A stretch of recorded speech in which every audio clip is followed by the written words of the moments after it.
Bonjour à tous, on se retrouve une nouvelle fois sur les systèmes différentiels et ici on va essayer de résoudre ce système qui a déjà été mis sous forme matricielle. Au passage, on a écrit que cette matrice, on lui a donné un nom, on l'appelle la matrice E. Essayons de voir si E est diagonalisable. Pour ça, je commence par calculer le polynôme caractéristique de E. Je peux remarquer que ce polynôme caractéristique est égal à x au carré plus 1. Ce polynôme n'a pas de racine réelle, donc ma matrice E n'est pas diagonalisable. Je pourrais utiliser la décomposition de Denford, mais cette décomposition m'obligerait à passer dans C, ce que je ne veux pas ici. Voyons un petit peu, on va essayer de se dépêtrer à la main et de faire le calcul à la main pour une fois. Donc pour ça, on va avoir besoin de E au carré et des puissances successives de E. Commençons par calculer ces puissances. En calculant le carré de la matrice E, je remarque que le carré de E est égal en fait à moins l'identité. Je calcule maintenant E à la puissance 3, je remarque en fait E à la puissance 3 est égal à moins E.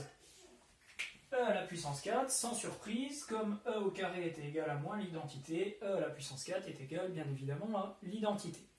Essayons de calculer maintenant exponentielle de t fois E.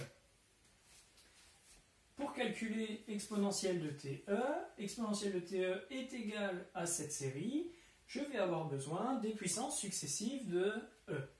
Commençons à écrire le début de cette somme à la main, voir un petit peu ce qui se passe. J'ai écrit le début de cette somme ici.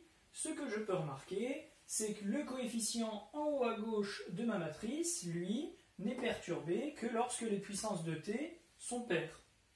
De même, pour le coefficient en bas à droite.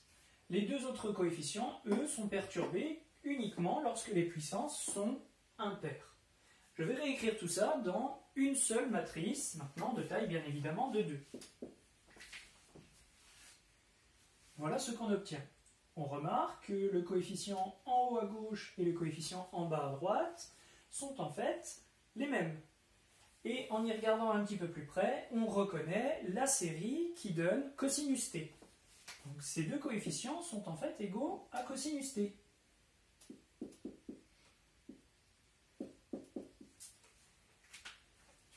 Ici, on reconnaît la série qui amène à sinus t.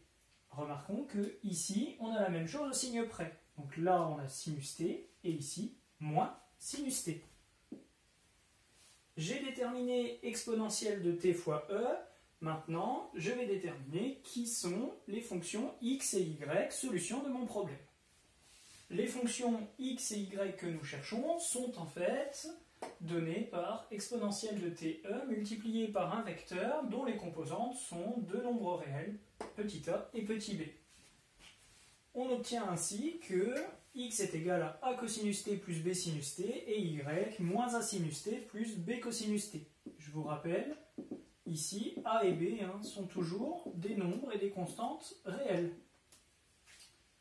Mais dis donc, x est égal à a cosinus t plus b sinus t. Ça me rappelle quand même d'autres équations, ça, non? On devrait peut-être essayer de réécrire l'équation matricielle sous la forme d'un système, voir un peu ce qui se cache là-dessous. On obtient x' égale y et y' est égal à moins x. Tout ça est équivalent à ce que x seconde soit en fait égal à moins x et à ce que y soit égal à x'. C'est encore équivalent à ce que x soit solution de x seconde plus x est égal à 0 et à ce que y soit en fait la dérivée de x. Et là, ça devient tout de suite plus clair. Ici, on a affaire à une équation du second ordre dont on connaît les solutions. Les solutions bien connues sont a cosinus t plus b sinus t, a et b étant des constantes réelles, et y n'est autre que la dérivée de x. Qu'est-ce qu'on a fait ici? On a modélisé une équation du second ordre à l'aide d'un système différentiel.